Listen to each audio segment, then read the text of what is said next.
विदाई संभाषण 16 अगस्त सन 1905।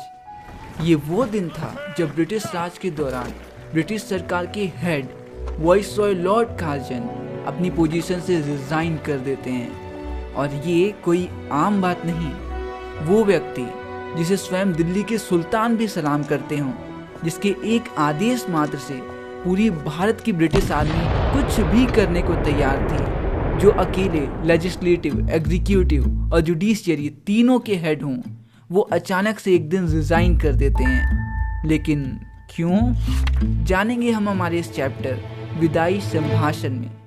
लेखक बाल मुकुंद गुप्त जी द्वारा लिखा गया हमारा ये चैप्टर विदाई संभाषण का अर्थ है विदाई के समय देने वाला भाषण या फिर फेयरवेल स्पीच, जिसे बाल मुकुंद जी उस समय लिखते हैं जब वाइसरॉय लॉर्ड कार्जन अपनी वाइसरॉय की पोजीशन से रिजाइन करके वापस ब्रिटेन जा रहे थे। सबसे पहले तो ये जान लो कि वाइसरॉय मतलब होता कौन है। अगर इंडिया के कॉन्टेक्स्ट में देखा जाए तो वाइसरॉय ब्रिटेन के मोनार्च मतलब ब्रिटेन के राजा और रानी के द्वारा चुना गया एक ब्रिटिश रिप्रेजेंटेटिव होता था, जिसे 5 सालों के लिए भारत का पूरा कंट्रोल दे दिया जाता था। वो भारत में कुछ भी कर सकता था। और सन 1899 से 1904 तक 5 सालों के लिए इंडिया के वाइसरॉय बनते हैं वाइसरॉय लॉर्ड कार्जन। और इन 5 सालों के दौरान उन्होंने इंडिया को इतनी इज्जत से लूटा कि ब्रिटेन की महारानी खुश होकर उन्हें फिर से अगले 5 सालों के लिए इंडिया का वाइसरॉय चुनती हैं। वाइसरॉय लॉर्ड कार्जन के शासन के दौरान विकास के बहुत से कार्य हुए, नए नए आयोग बनाए गए, नई एजुकेशन पॉलिसी लाई गई, लेकिन उन सभी का एक ही मोटिव था, भारत का कल्चर समाप्त करके भारत को हमेशा के लिए ब्रिटेन का गुलाम बनाना। लेकिन इस बार वाइसरॉय लॉर्ड कार्जन की किस्मत उनके साथ नहीं थी।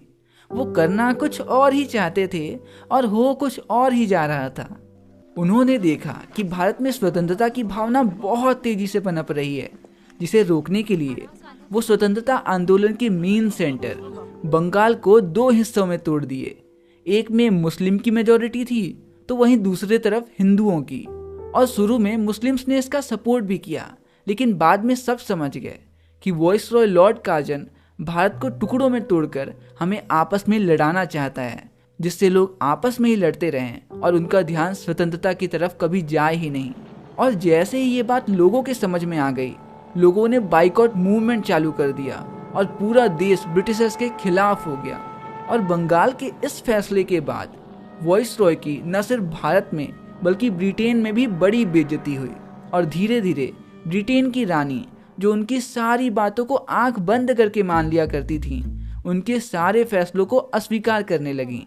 हालत इतनी खराब हो गई थी कि अब बार बार वाइसरॉय लॉर्ड कार्जन को अपनी बात मनाने के लिए ब्रिटेन की क्वीन विक्टोरिया को रिजाइन देने की धमकी देनी पड़ती थी कि रानी जी हमारी बात मान लीजिए वरना हम रिजाइन कर देंगे। और एक दिन क्वीन विक्टोरिया भी मूड में थी और उन्होंने वाइसरॉय लॉर्ड कार्जन की रेजिग्नेशन को एक्सेप्ट भी कर लिया, वो भी बहुत ही छोटी सी बात के लिए। बात ये थी कि वाइसरॉय लॉर्ड कार्जन अपने जान पहचान के एक भरोसेदार इंसान को सेना का सेनापति बनाना चाहते थे, लेकिन क्वीन विक्टोरिया मानने को तैयार नहीं थी। तो वाइसरॉय लॉर्ड कार्जन ने हर बार की तरह इस बार भी रेजिग्नेशन लेटर भेज दिया और इस बार तो उन्होंने एक्सेप्ट भी कर लिया। और रातों रात वाइसरॉय लॉर्ड कार्जन की इज्जत मिट्टी में मिल गई। गजब बेइज्जती है।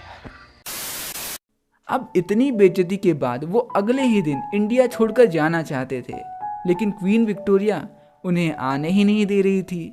और ना चाहते हुए भी उन्हें अगले वाइसरॉय के आने तक इंडिया में ही रहना पड़ा।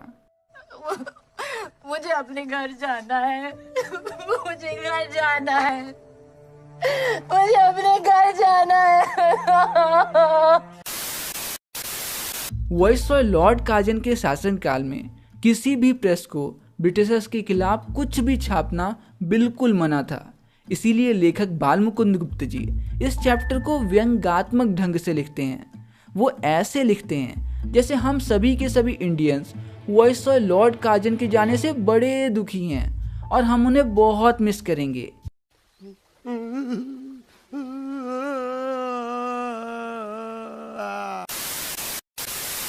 लेखक कहते हैं आखिरकार आपके शासन का अंत हो ही गया, वरना आप तो हमेशा के लिए इंडिया के वॉइस रॉय बनना चाहते थे।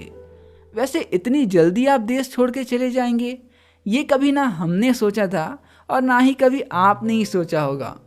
आज आपको जाते देख इस बात का पता चलता है कि खुद को सारे नियम कानून से ऊपर समझने वाले वॉइस रॉय लॉर्ड काजन के ऊपर भी कोई है, और वो हैं भगवान, जो नियम कानून सबके ऊपर एकदम बराबर चलाते हैं।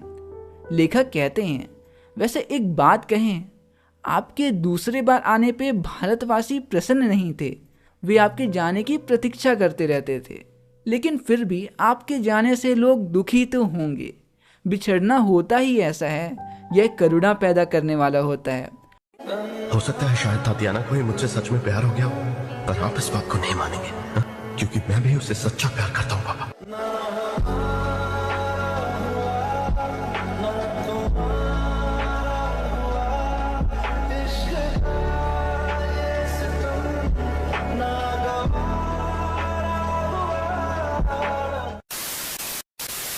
लेकिन फिर भी आपके जाने से लोग दुखी तो होंगे। बिछड़ना होता ही ऐसा है, यह करुणा पैदा करने वाला होता है। आपने वो कहानी तो सुनी ही होगी ना, शिव शंभू की 2 गायों वाली, जिसमें एक बलशाली गाय कमजोर गाय को बार बार टक्कर मारती थी और उसे बड़ी परेशान करती थी। लेकिन एक दिन शिव शंभू ने अपनी बलशाली गाय को एक पुरोहित को दान कर दिया। लेकिन उस बलशाली गाय के जाने के बाद वो कमजोर गाय उसे बहुत मिस की। उसने तो चारा भी नहीं खाया। जब हमारे देश में पशुओं के बीच इतनी करुणा है तो मानव की क्या दशा होगी, ये तो अंदाजा लगाना भी मुश्किल है। अब देखो जी, ये सिर्फ व्यंग्यात्मक टिप्पणी है। सच में कोई भी वॉइस रॉय लॉर्ड काजन को मिस नहीं करने वाला था। भला कौन याद करेगा? आहा, क्या कोड़े लगवाए थे वॉइस रॉय ने, बस यमराज का दर्शन होते होते रह गए। खैर, लेखक कहते हैं जब आप दोबारा से भारत आए थे तो आपने स्पीच देते हुए कहा था, मैं वॉइस रॉय लॉर्ड काजन अपने कार्य से भारत को इतनी ऊंचाइयों पे पहुंचा दूंगा जिससे आने वाले अनेकों शासकों को कोई भी परेशानी ना हो। लेकिन आपने तो यहाँ सब उल्टा ही कर दिया।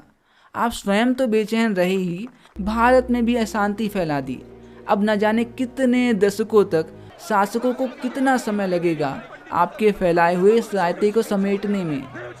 लेखक कहते हैं आपका ये मनमाना शासन लोगों को बहुत सालों तक याद रहेगा। आपने आंखें बंद करके हुक्म चलाया और किसी की भी नहीं सुनी। यह शासन का तरीका थोड़ी होता है। अरे वर्ल्ड क्लास तानाशाह भी कभी कभी तो लोगों की बात सुन लिया करते थे, लेकिन आपने तो कभी प्रजा को अपने नज़दीक भी नहीं आने दिया। यहाँ की जनता ने आपकी जिद का फल देख लिया। आपकी जिद ने जनता को तो दुखी किया ही किया, साथ ही साथ आपको भी इस जिद के कारण अपना पद छोड़ना पड़ा। वैसे आप जाते हुए राजकुमार की तरह कोई विदाई संभाषण नहीं देंगे क्या? वैसे रहने दीजिए, आप बोलेंगे भी क्या? प्रिय देशवासियों, मैंने आपको पूरी श्रद्धा भाव से लूटा। अगर मैंने आपको दुख दर्द देने में कोई कमी रखी हो तो मुझे माफ़ कर दीजिएगा। वैसे अगर आप माफ़ी ना भी मांगे और सिर्फ इतना सा भी कह दें कि मैं प्रार्थना करता हूँ मेरे बाद आने वाले वॉइस रॉय इस देश के गौरव को समझे और देश हित में फैसला लें, तो सिर्फ इतनी सी बात से हमारे इस देश के भारतवासी आपके सारे बुरे कर्मों के लिए आपको माफ़ कर देंगे। लेकिन छोड़िए, आपसे ये उम्मीद करना भी बेकार है। तो बस यहीं पे ख़त्म होता है हमारा ये प्यारा सा चैप्टर। मिलते हैं हमारी अगली वीडियो में अगले चैप्टर के साथ, और तब तक के लिए दीजिए मुझे इजाज़त। नमस्कार।